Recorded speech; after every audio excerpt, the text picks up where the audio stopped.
It is a great day to be alive in Pittsburgh, PA, particularly if you're Omar Khan and got some more work done early this morning. And we're here to talk about it as the news is breaking fresh out the oven. Welcome in to episode number 72 of Kaboly+Mack. It's the morning of June 30th, 2025, presented by the Dan Heck Team, heckteamhomes.com, HAECK.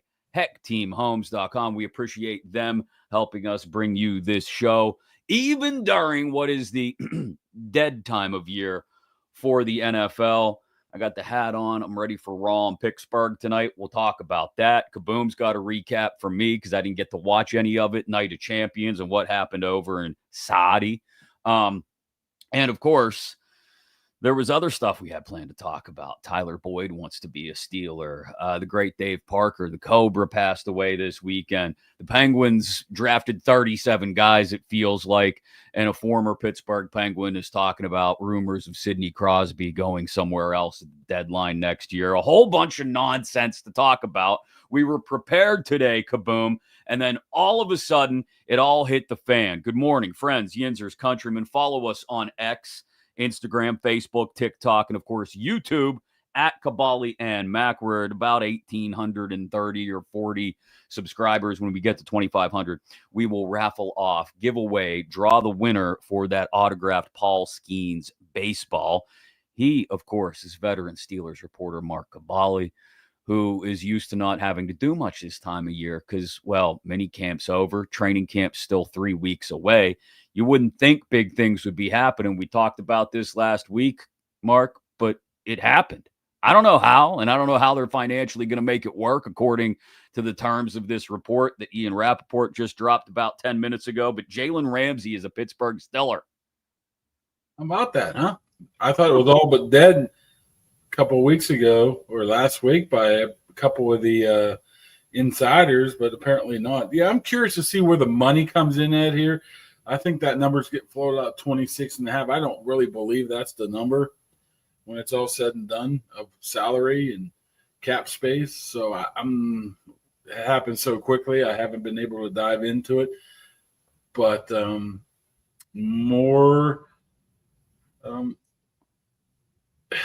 just it's more competition in a position that could be good, but they weren't quite sure about right now. And give him credit, man. I guess if he has anything left, they're not leaving any stone unturned here. You talking about going for it all, Mac. They're going for it. I don't know what else we can say. No, they're all in because according to the terms of this report, again, from Ian Rappaport just a couple minutes ago, I want to bring it up and make sure I get it exactly right. So I'm not quoting anybody wrong here. Dolphins and Steelers. Here, I'll just pull it up on the screen because I think I got it ready and we can read it together. Here we go.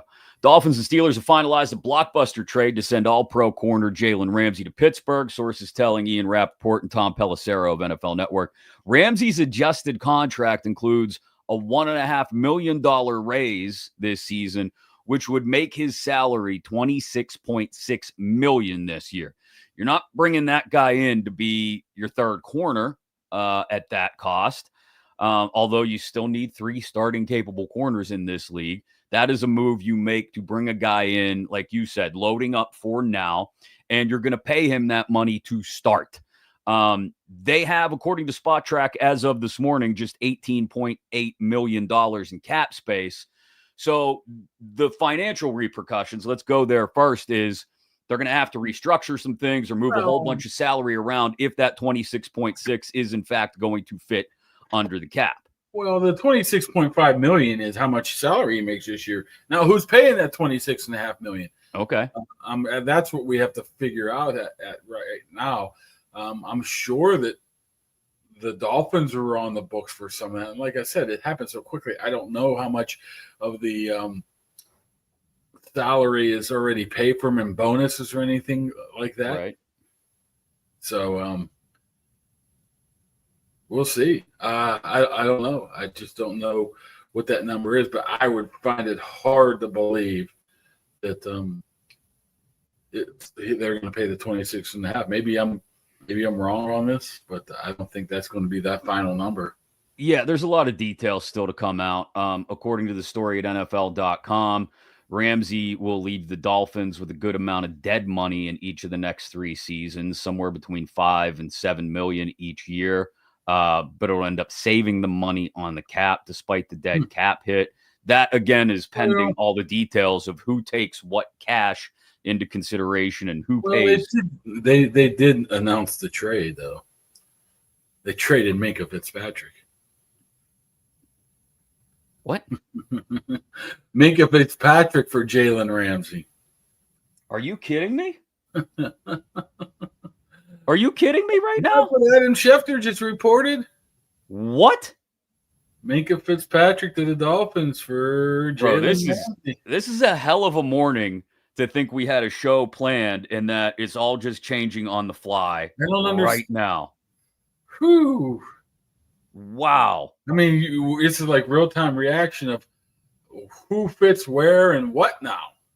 This is bananas. Okay, so Minkah we had been talking about for a couple of weeks. For those that saw the episode, we had Mike Logan on a couple weeks ago.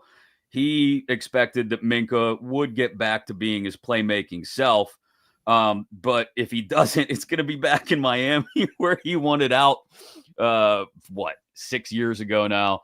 And the Steelers made a blockbuster trade then, sending a first-round pick to the Dolphins for Minkah Fitzpatrick. Okay, now this is...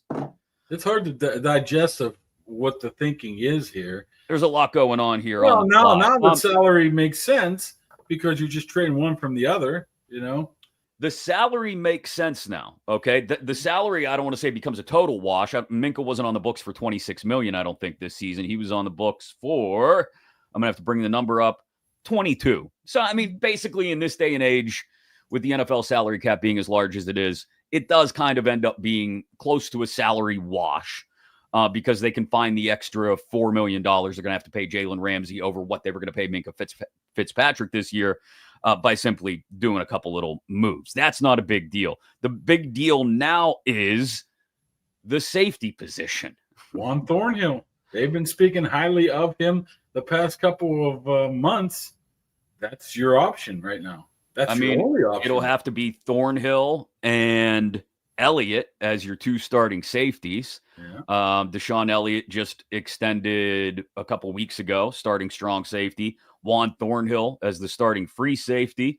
And then from there, again, this tells you, I'd seen people theorize about playing more 3 safety, nickel and dime this year, since you did have Minkah, Elliott, and Thornhill. This might take that off the table, although Beanie has been known to play all over the place. This is, man, there's about 16,000 things running through my head right now. Number 1 at the top of the list, Omar Khan is not effing around this year. Again, in the last 2 off seasons, Omar has been not quick. That implies that he's not thinking about it. Omar has been ready to take big swings, Aaron Judge-sized swings. And this is that. Yeah, I mean, once again, it's not only Omar. It's the organizational decision right now. Either they thought that there's one of a couple things could happen. Minkah could have just said, I want out, which I don't really felt that would be the case. They knew that they weren't going to sign him past next year, maybe potentially releasing him. So that's why they got out ahead of it. Wasn't sure about their cornerback position. Felt good about Juan Thornhill. Maybe they just devalue safeties anymore. Well, maybe they looked at what we got from Minkah the last 2 seasons and said, unfortunately, maybe that's more what Minkah is now at this point as compared to what Minkah was when he came in and made an immediate splash. He did mean a lot. Whoa. Hold on. Hold on. Is it real? This is, I want to check on this one too. They're not just trading Minkah Fitzpatrick for Jalen Ramsey. They're trading Minkah Fitzpatrick for Jalen Ramsey and Jonnu Smith. Oh, man. Busy morning, Kaboom. Do you have to jump on the phone and make some texts and some calls? At this point, I don't even know what's going on. The shit is quite literally hitting the fan as we're speaking. He'll get a 1-year, $12 million extension as well, Jonnu Smith. Okay.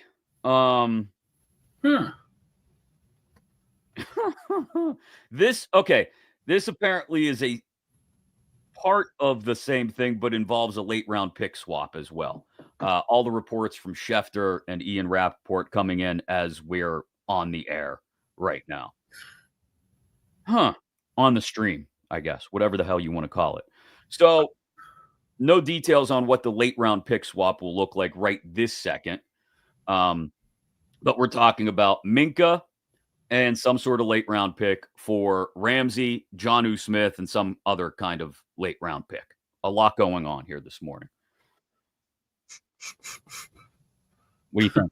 I'm on the stairs right now. I can see a little bit of smoke coming out of the ears. I know it's happening over here too. Yeah, I'm just trying to. Well, I guess now, right? If you're acquiring Jonnu Smith, you are now saying that you're out of the wide receiver 2 market. Wide receiver 2 is now a. Although I don't know what the hell to think anymore. True. Wide receiver 2 would probably be then Calvin Austin. I mean, the biggest question mark would be two things right now. Who is going to be your starting corners? Right? Is it going to be Slay? Is it going to be Ramsey? Is it going to be Porter? Yeah. And more than anything else is who is going to be your safety? Is it going to be one Thornhill, or is there somebody else coming down the pike here? I mean, you don't have many other options. I mean, Miles Killebrew is there, I guess, but he hasn't played not much. As much as we like Miles Killebrew as a special teams guy, he's not a starting safety. Yeah, you got a bunch of youngsters and Sebastian Castro. No, it's going to have to be safety. I think is figured out, at least for the time being. You go from Minkah and Elliott to Thornhill and Elliott. The huge question here on the defensive side of the ball. I almost got to slam on the brakes here, and back us up a few steps. We missed an exit here. Let's start with the defensive side of things before we go on to the Jonnu Smith news as well.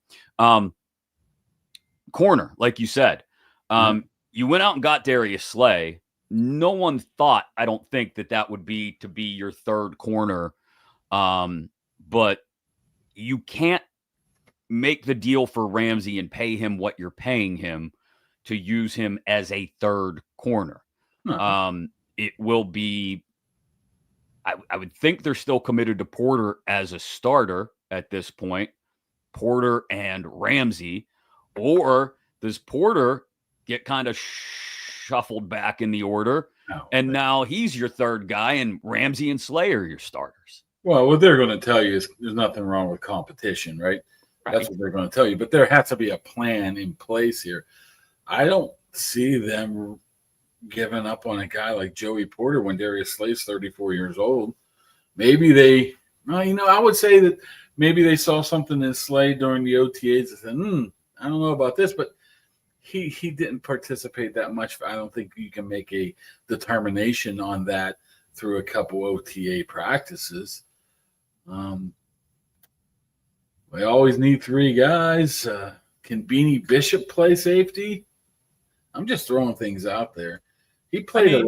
Beanie can be a third safety because when you go 3 safeties, you're probably using one of them down in the box. You're then asking Deshaun Elliott to line up out. Not deep center field necessarily, but taking half of a field in deep coverage if they're comfortable in doing that, which I don't hate.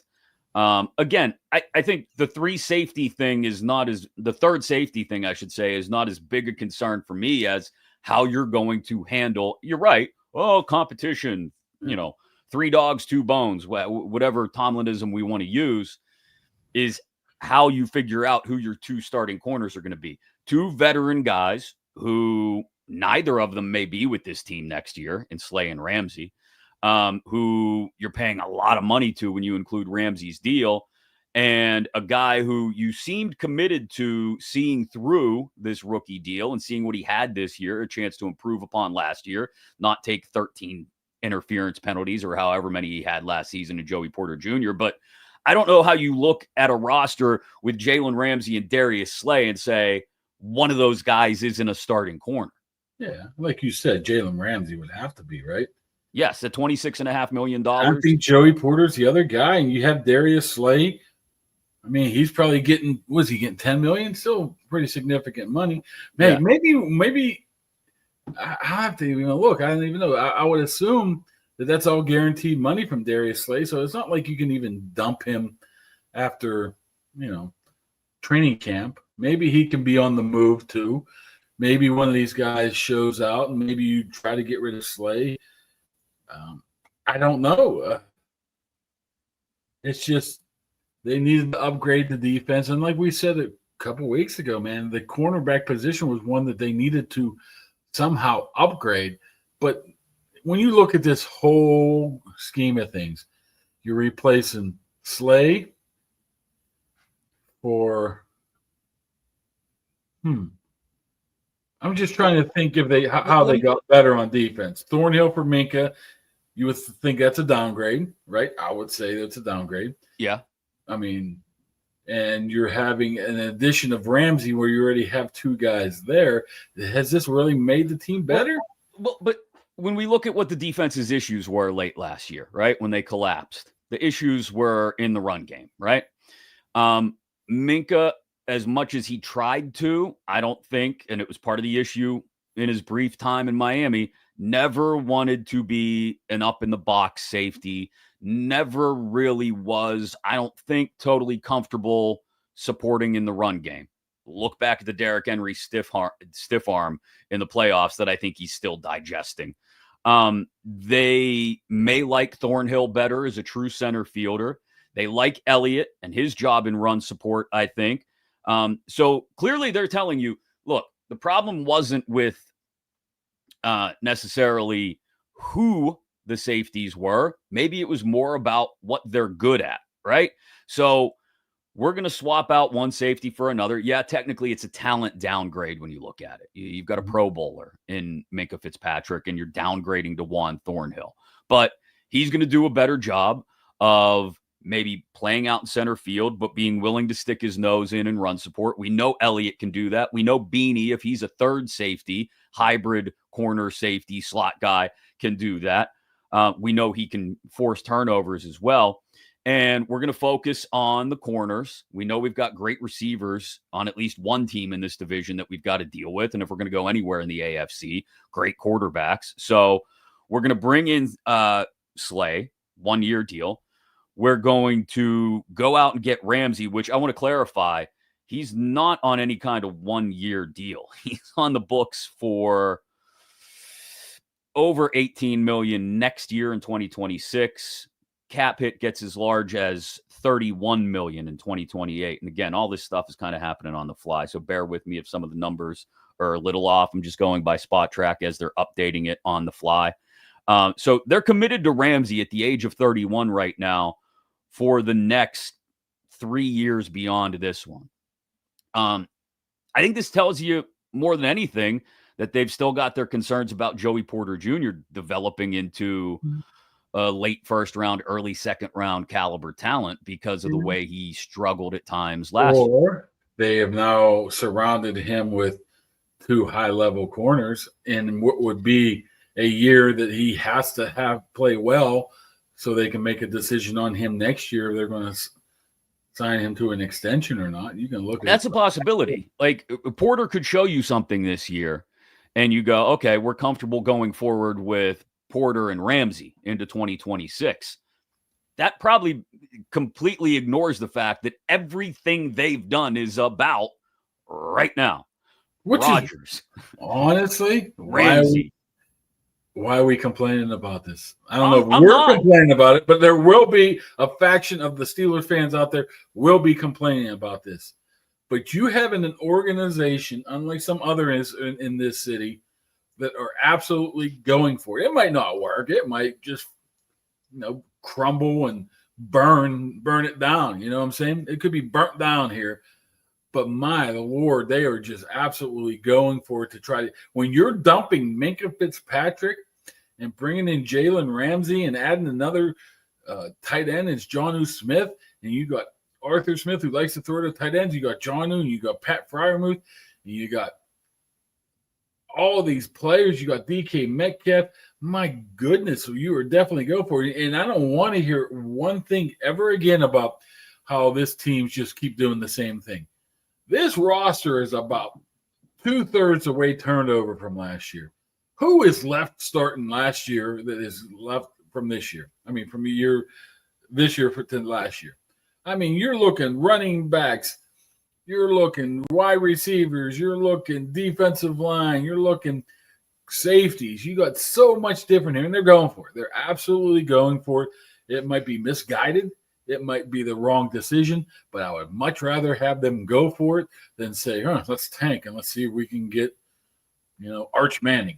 So I go for what you need to go for. I mean, especially if you come to that conclusion that you were going to dump Minkah, or Minkah was losing something and you didn't want him anymore, or he wasn't going to be a long-term future of this team, why not? Yeah, I mean, the decision to pivot from almost, Minkah's 29, almost 30, I think, to pivot from him to a 31-year-old Jaylen Ramsey, that's essentially what the move is here.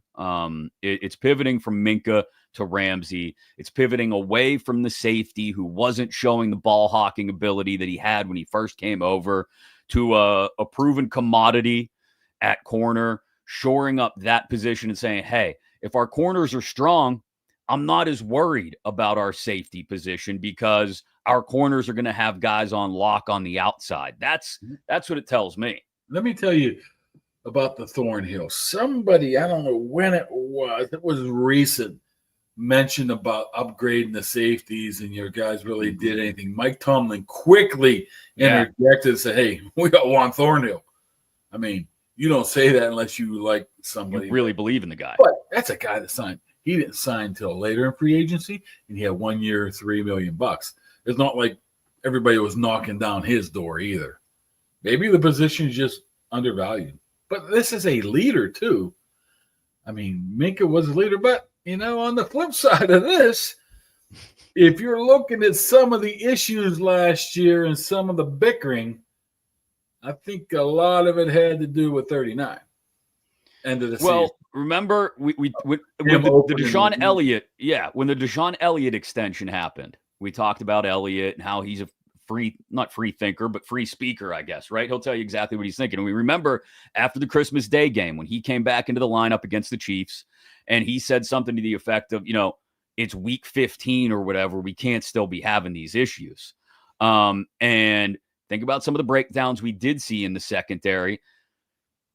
Maybe Minkah is at the heart of some of those issues. And so they decided, listen, if you're not going to turn the ball over anymore, and you're also maybe going to try to do too much on the back end, we don't need that. Like, you're pressing to try and make plays. No, I want a guy. And again, you reference what Mike Tomlin said about Juan Thornhill. I want a guy who's just going to sit back there and play center field and let the corners do their job. Let the guys in the slot do their job.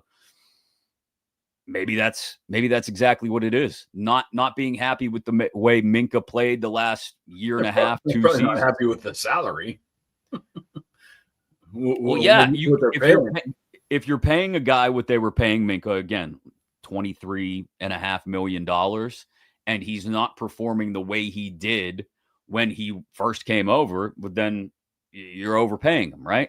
A lot of people had beef with Minkah and the way he didn't come up with those turnovers the last couple of years. And then again, like I said, you see him get steamrolled in the run game. That's just not, I think the league itself, maybe the Steelers came to this conclusion a lot faster than anybody else because he was one of their guys. The league itself and fans have to come to the conclusion that Minkah is a true center field deep safety who maybe became enamored with the idea of trying to do too much, whether that was because he thought the guys in front of him or on the outside weren't as good, whatever it may be.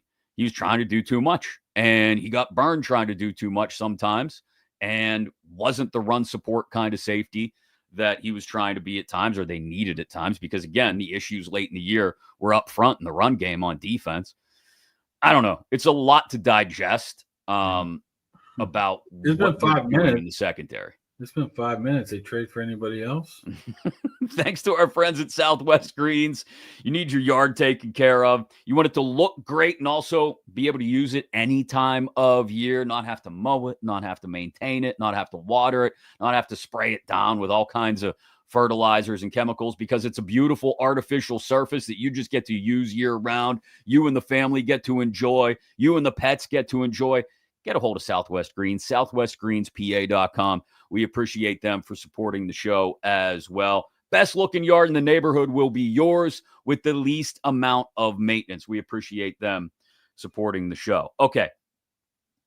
Other side of the ball, just for a moment, because Jonnu Smith is now in the fold as well as a part of this deal. Again, if you're just jumping in, it is Minkah Fitzpatrick and a late round pick, it looks like, for Jalen Ramsey, Jonnu Smith, and a late round pick. All the details will get fleshed out over the next couple of hours, but we are breaking it down live as it's all happening right here on Kaboly+Mack. Jonnu Smith gets added to a tight end room that Aaron Rodgers already sounded like he loved. Pat Freiermuth, Darnell Washington, Jonnu Smith. We just got done talking about on Thursday or Friday, how Rodgers was basically salivating through some of his comments about the idea of using Darnell Washington, comparing him to Mercedes Lewis. Now he's got Muth, he's got Jonnu, and he's got big Darnell Washington. Arthur Smith, maybe a year later than he wanted to, now has the kind of tight end room where he can put 3 and 4 tight ends on the field consistently, and nobody's going to bat an eye because most of them can catch the ball and do something with it. Yeah, I mean, we're totally forgetting about the other side of the ball here, and what does this bring for Jonnu Smith? Obviously, he wanted money. I wonder if that trade had to happen because that was the only way that trade was going to happen if Minkah and Jonnu was involved. You know, it wasn't just going to be straight up. Steelers probably would have said no. But, I mean, Freiermuth has proved that he can split out. He can be a slot type of guy, a bigger guy. Jonnu Smith, the same thing. Maybe I think it should. I mean, just by pure talent alone, their offense got better. Yeah. Now you have to look at Arthur Smith and say, how do you use these guys? How do you use 300-pound Darnell Washington, who looks better? How do you use the versatile Pat Freiermuth? How do you integrate Jonnu Smith into more of a receiving tight end type of situation? It's a lot of pressure now put on him to be able to do that. And you know who's sitting back just probably loving this is Mr. Tight End himself, Aaron Rodgers. Yes. Man, I got Jonnu and Freiermuth, Darnell. Probably keep Connor Hayward around, probably, for special teams and maybe a need here. He's probably liking that. It's just a different way. What would you rather have? A mid-level to lower-level average wide receiver 2 that you pull off the street in late August, or a tight end of Jonnu Smith's capabilities, and we'll figure something out? I think I like the latter. Yeah. I mean, it's not going to be reflected on the depth chart. These guys are all tight ends.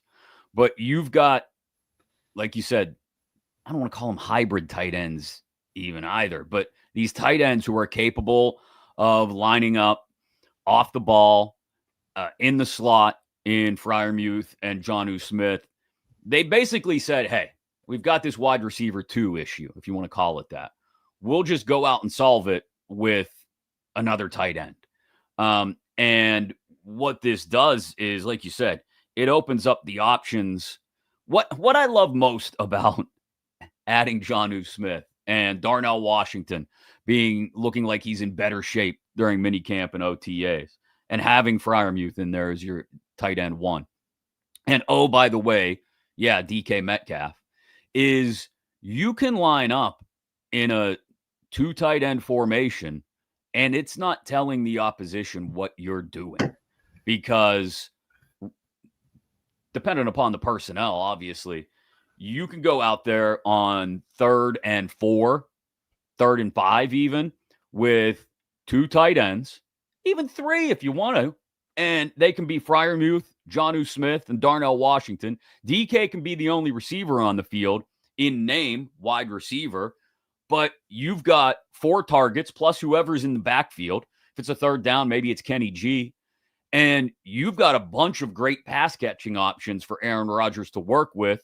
Or, again, if you've got 3 tight ends on the field, you bring the formation in tight and you can run the ball. It really diversifies the offense, I think, at a point, 3rd and 3, 3rd and 4, 3rd and 5, where it was plainly obvious that they were going to have trouble converting if they got 3 receivers on the field.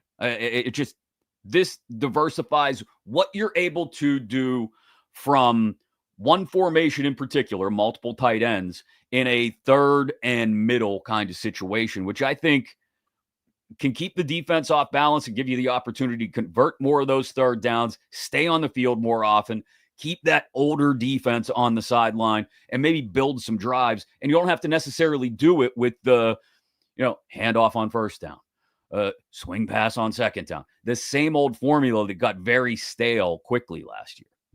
But the bottom line is you're still going to need good quarterback play. Mm-hmm. And I guess you are in better position than you have been in years prior, but that's still going to be the key to everything. I mean, Arthur Smith can have the best plan in the world. They can have the best players in the world. Unless you have a quarterback who can throw the ball, what are we talking about here? They're still going to flounder. So it's still a lot of, not pressure, but a lot of responsibility put on Aaron Rodgers to make this stuff happen as well. But we're talking about, John, you're acquiring Jalen Ramsey, who's 31? 31, yeah.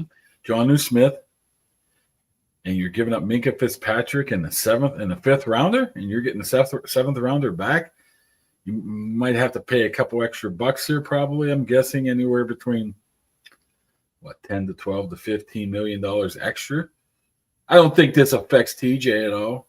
I think they have that built in of what they want to be able to do. So I just think they're going to. Another thing is, now I'm just thinking on the fly here. You know who's allowed to make this happen? Oh, Aaron Rodgers taking 12, 13 million bucks. That helps.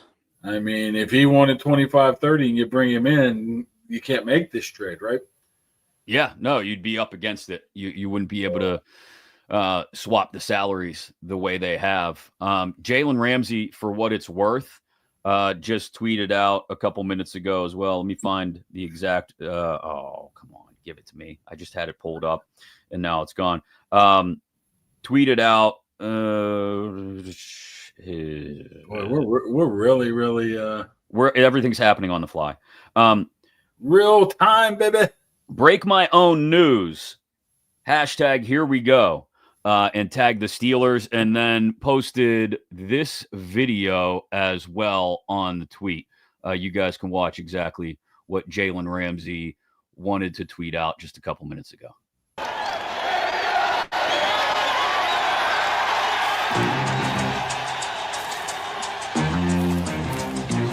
In Pittsburgh, toughness isn't a trait, it's a tradition.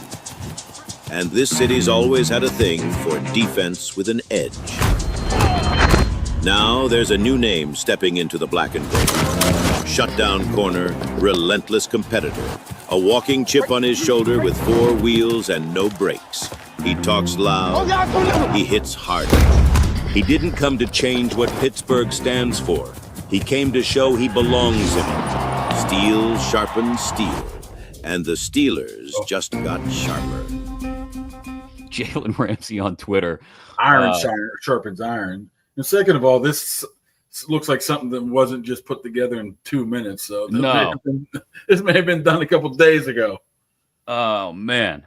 So Jalen Ramsey, obviously excited to be a Pittsburgh Steeler. Feels like he fits in right away. That's, again, he's a starter at corner. I don't know what happens at the other corner, but he's starting at corner.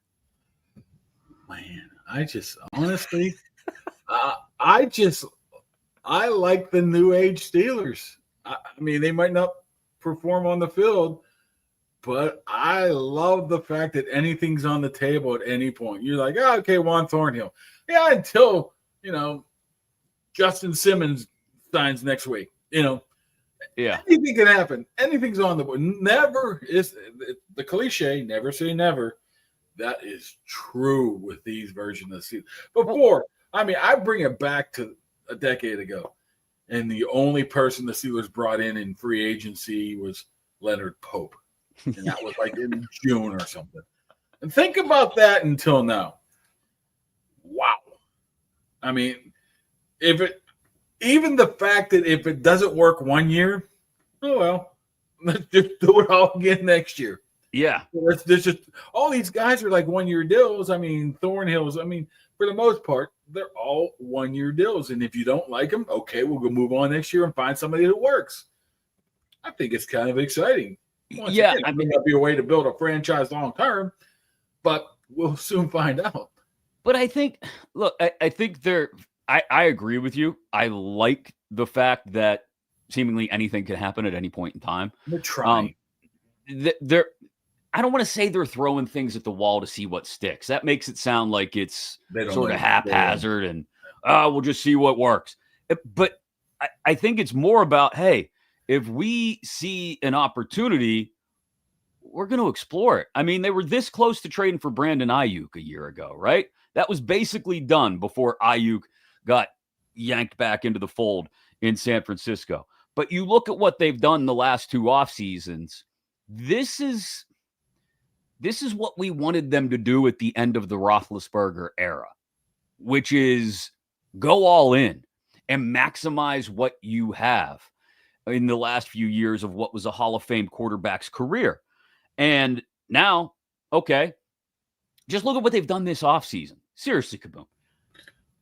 Aaron Rodgers, DK Metcalf, Jalen Ramsey, Darius Slay. That's just scratching the surface. Not in a million years, and this isn't a knock on Kevin Colbert, but not in a million years would Kevin Colbert have had an offseason like that. Yeah, even coming off of the Patrick Queens of last year, that would be unheard of. Who else are we talking about here? Last year was their big.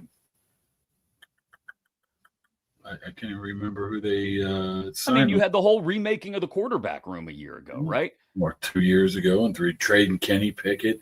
Yeah. Anything's on the table. Maybe maybe we're looking at this wrong way. Maybe we're looking at it as a good thing. Maybe we're looking at it as nothing seems to be working what they're doing, so they have no choice but to move on, right? This is not working, so let's do something else. But I think this sort of, I don't want to call it mistaken, but it just, in this day and age, the old school mentality of build and develop through the draft means that you're always caught in that cycle. And look, they've done a better job than almost any other franchise over the last half century of utilizing that and not falling into too many down cycles, right? We think about the mid to late 80s. We think about early 2000s for a couple of years. Those were really the only down cycles. And now here they find themselves in what a lot of fans consider a down cycle, but let's be honest, they're always competitive for a playoff spot. They may not have been championship caliber the last few trips to the playoffs, but always in the conversation. They didn't have to hit the hard 6-10, 6-11 reset button to try and remake things on the fly. And let's not ignore the fact that we're pretty high on most of what they did in the draft. And they're still going to have 11 picks? Is that what it is? 10 or 11 picks in next year's draft?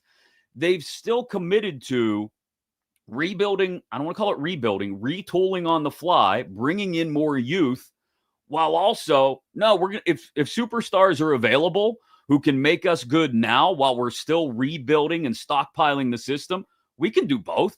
There's nothing that says we can't do both. Old school rules, you had to focus on one or the other. You can't do everything all at once.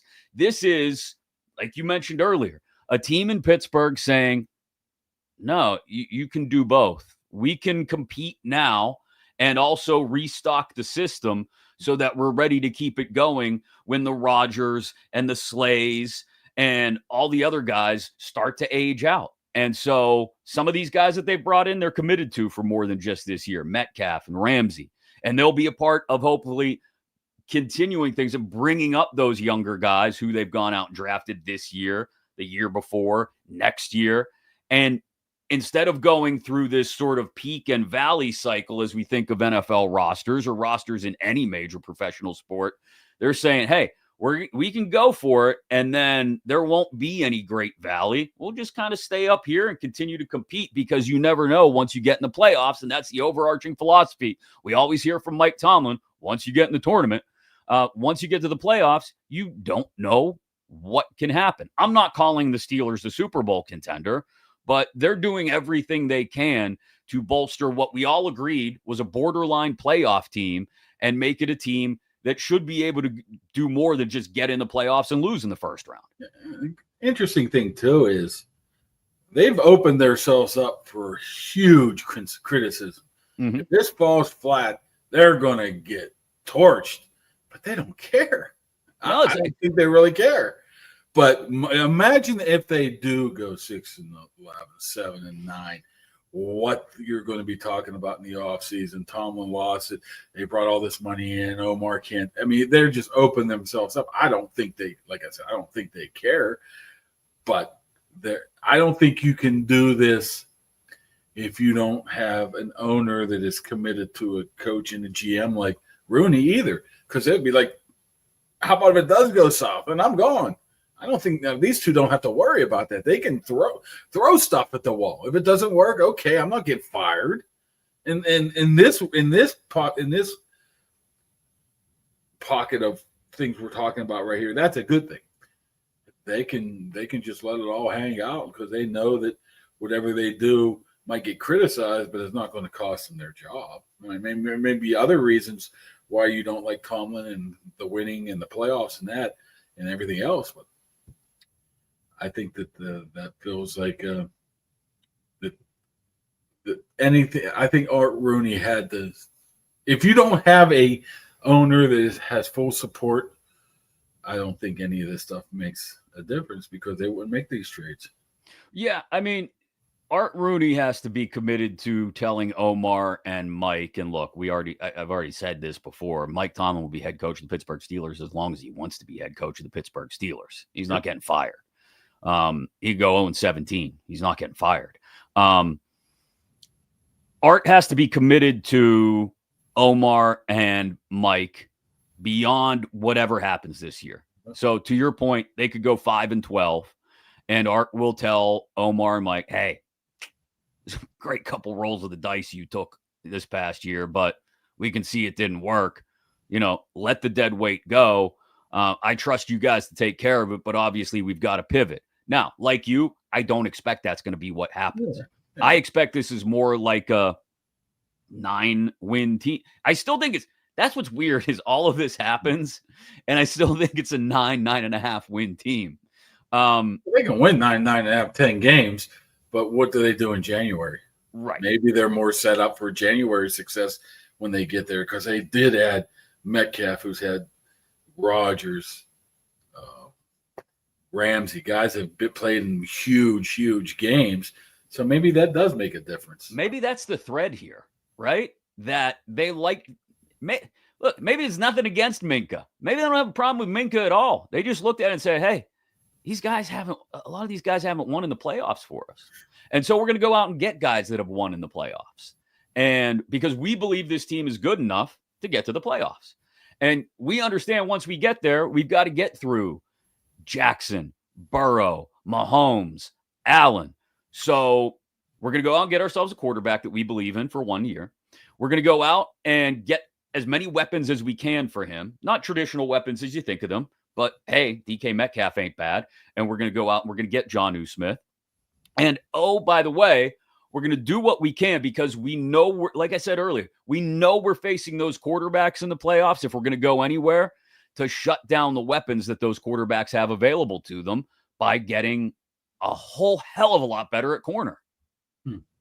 Just looking at Minkah, it's still a surprise. I would have never thought they would get rid of him, even if his salary was that number, because he was at all the OTAs.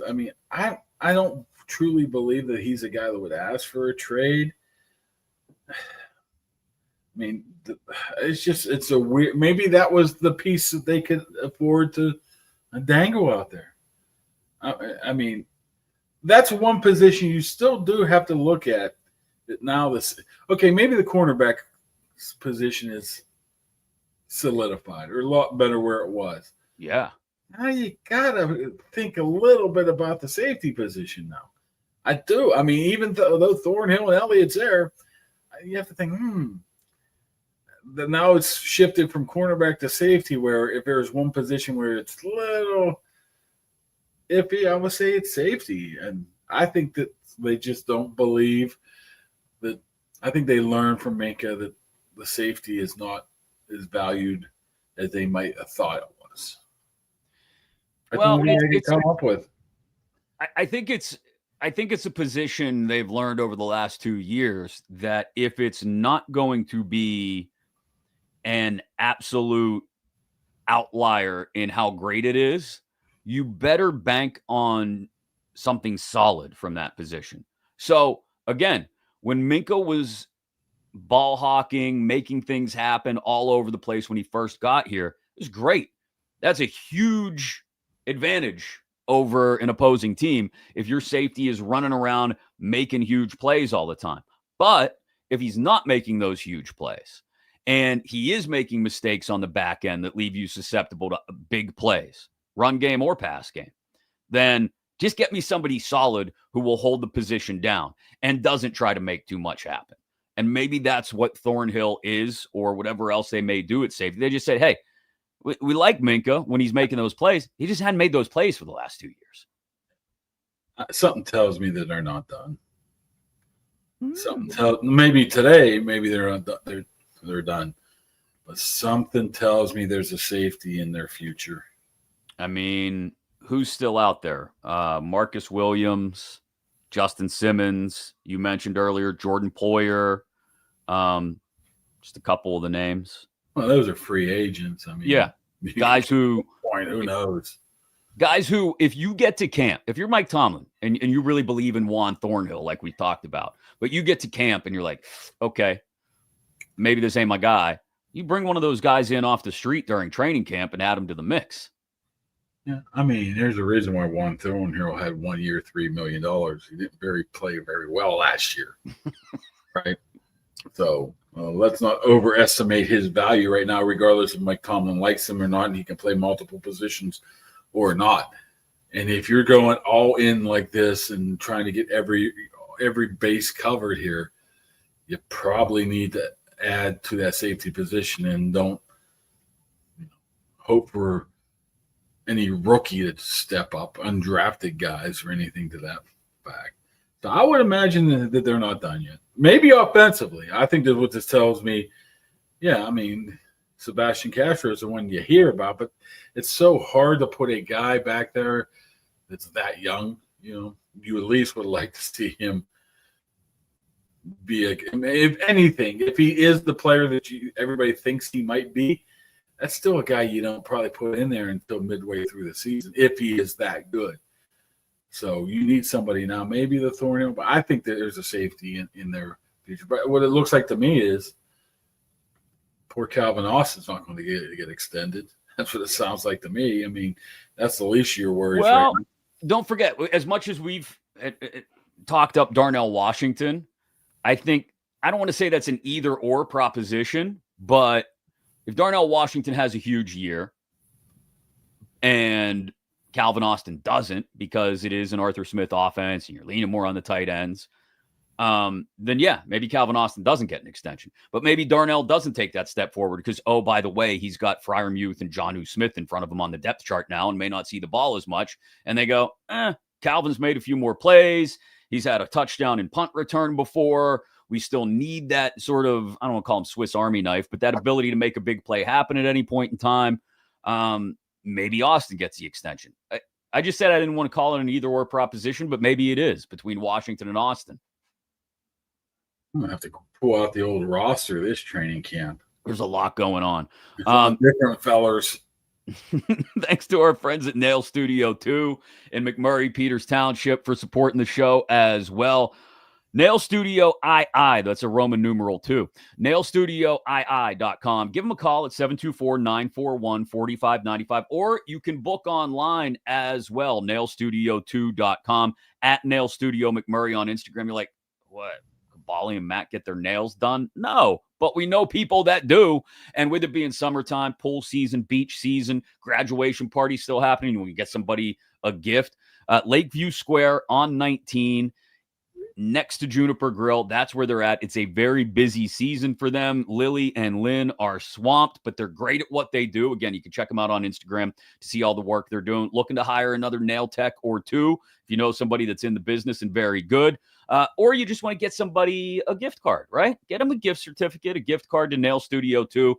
Make sure they're feeling good about the way they look before they head out on summer vacation. NailStudio2.com. That's a Roman numeral, NailStudioII.com. We appreciate them supporting the show as well here on Kaboly and Mack. We had so much other stuff planned to talk about today, but it all just went out the window. We had Tyler Boyd asking to be a Pittsburgh Steeler, basically.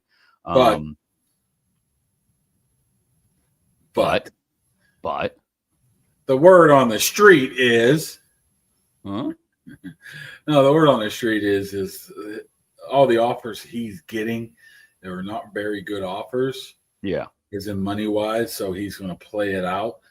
And the word is on the street that the Steelers offered him. Okay. But I don't know what offered mean. They could have been just talking. They could have just been throwing numbers around or anything. I don't know if there was any formal contract, but maybe the number wasn't quite where he wanted it to be. So yeah, play it out to see if he can get cash in a different place. Plus, at this point, if you're Tyler Boyd, do you want to come here? Did you see what he said? You see what he said over the weekend? Yeah, he said that because that might be his only. What's he going to say? No, I don't. Well, put it this way.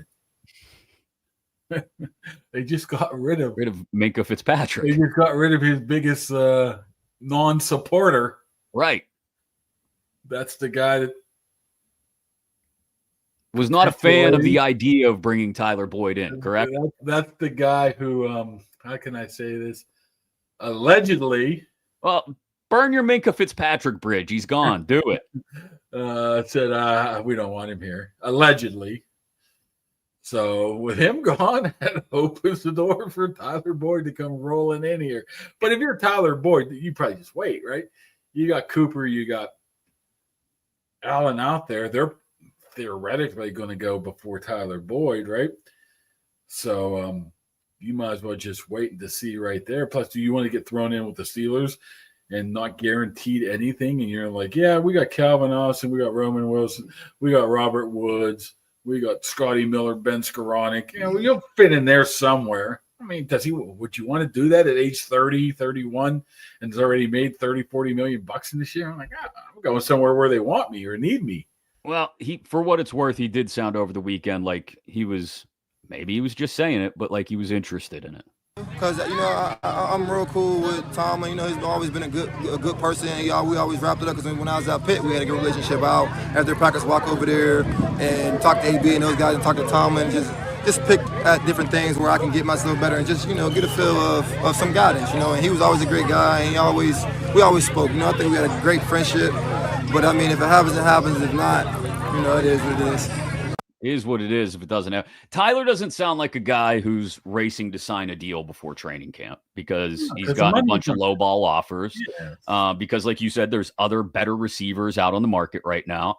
But if something happens in camp, somebody, pulls a hammy and you want to add some receiver depth before the regular season starts, and you're Tyler Boyd and you're like, okay, I could play worse places.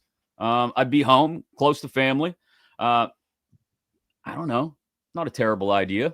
I'm not saying it's going to happen. I'm saying that opportunity may still exist when we get into August. I don't believe he lives far from us either. Nope. Not far at all. I'm for it all down the street there and that. But I don't know.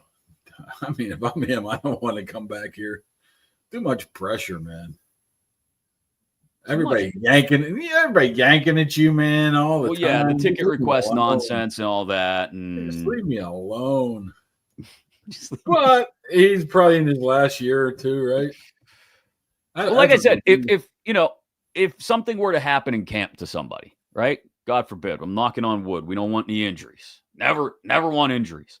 But they happen, right? And somebody, comes up gimp with a hammy, and it's a Robert Woods or a Roman Wilson or a Calvin Austin. You could do worse if, Amari Cooper signed somewhere else. All the other names are, you go, okay. Tyler was a very effective wide receiver 3 in Cincinnati. He made $50 million in his career. Okay. I'm just saying he's been around. You wouldn't want to make a couple more million? I mean, he's been around, 8 years, 9 years, and he's made $50 million. Why in the world would he want to go somewhere for $1.35 million? You love the game that much? Maybe he does. I don't know. I don't know either. I'm just saying. A lot of times those older guys, or not the older guys, the veteran guys, you get to the point where I'm financially stable, beyond belief. Do I really want to play football for $2 million when I got $50 million in the bank? That's a lot of times why these players just disappear, because they think that they should be getting paid more and they don't want to put in that time when they're not getting paid what they normally got paid. So a lot of those guys do disappear because of that. Well, it's convenient for Tyler that, like you said, his chief detractor in the Steelers locker room is not going to be there now. Oh, I mean, there's been Minkah's fought who? Deontay Johnson. Mm-hmm. Although Minkah's the quietest guy in the world. Fought him, beat the living crap out of Chase Claypool. Got into some sort of bickering with Hayward last year at the end of the season. I mean, there's multiple. I don't think that has anything to do with now, because if he can play, he's going to. Well, no, but look, it makes it a little. Jaylen Ramsey now, so it's not like true. We're bringing in, Mr. Kumbaya. Yeah. I mean, but I hate to say that, because I don't really like to judge people until I don't. What other people say and what you might think of them is different, so it's hard for me. It's probably right, and they got to see Minkah firsthand over the last 5 years, right? So they get to look at it and say, okay, we like Minkah when he's producing, but he hasn't the last 2 seasons, and maybe we've talked before this offseason about how they've kind of turned a corner away from guys who may be a distraction. I know nobody in Pittsburgh has ever thought of Minkah as a prototypical distraction, but like you said, the communication issues in the secondary, maybe started to freelance a little too much back there, the Deshaun Elliott thing that we talked about, the disagreements with teammates. I mean, at the time when he had the disagreements with Chase Claypool or Deontay Johnson, I don't think anybody had a problem with it because nobody was a huge fan of either of those guys. But, you start getting into bickering matches with, a guy who's going to go down as a legendary face of the franchise and Cam Hayward. You're that's when tensions were high after the Kansas City game. Queen's talking crap. Elliott's like, well, man, this is just garbage. And a lot of stuff was happening at that point. So you getting breaking news on the text? What's going on over there? Who else has been traded? No, I'm just getting people who wants me to come on their shows. Oh, you're a popular guy today. You know that? Austin Bechtold, Andrew Filipponi, some dude named Tim from Sirius. Some dude named Tim. And I got to go to wrestling here in about 4 hours, and I still got to write something, so this is going to be rough. All right. Well, I'll let you get to work. Real quick, I do want to thank our friends at Impact HVAC for supporting the show as well. If your AC is on the fritz this time of year, you need it fixed ASAP. Give them a call, 412-297-1852. They'll come on out, tell you what the problem is, get it fixed up for you. If there isn't a problem, they'll tell you that too, and just get you tuned up and running at full capacity again. 412-297-1852. Impact HVAC PGH on Facebook. Perhaps we'll save all the other stuff we were going to talk about. Night of Champions, King and Queen of the Ring. You're going to Raw tonight and SmackDown. The Pens draft. George LaRock saying stupid things about Sidney Crosby. The late Dave Parker. So much other stuff we could get into. The worst hotel in the history of creation that I stayed at this weekend in Hershey. Just awful. But no, you don't understand. It, how do I put this nicely? We walked in, there was no one behind the front desk. And I won't say the name of the hotel exactly, but I will say our stay at this hotel is technically in Harrisburg, I think, did not reach the levels of comfort that we would have expected to have in this place. Anyway, nobody behind the front desk. A little grandma walks out with flip-flops and sweatpants on and just kind of looks at us like, what are you doing here? Several people in our group had non-functioning toilets. Someone had the entire room being run off a single orange extension cord. Another one found bed bugs and quickly departed. And the pool looked more like a pond. It was brown, was not open. Where is this place at? On Allentown Boulevard in Harrisburg, about 15 minutes from Hershey Park. It was a dump, but we had to stay there because that's where we were told we had to stay. $200 a night for a dump that smelled like grandma was cooking in the kitchen the entire weekend. It was bad. It was bad. So nobody cares about that, though. They care about Jalen Ramsey and Jonnu Smith as Pittsburgh Steelers and Minkah Fitzpatrick headed to the Dolphins. I'll let you run and go get some work done. And maybe on Wednesday or Thursday, we can sit down and talk about all the other stuff we had planned or whatever the hell else Omar Khan may do in the next 24 or 48 hours. Does that sound good? Sounds good to me. All right, my man. Enjoy Raw tonight. Tell the kiddo to have a blast. I saw him working on his King Cody sign. We'll look for you on TV tonight, on Netflix, on Raw, and then again on Friday, SmackDown. And go get done what you need to get done, all right?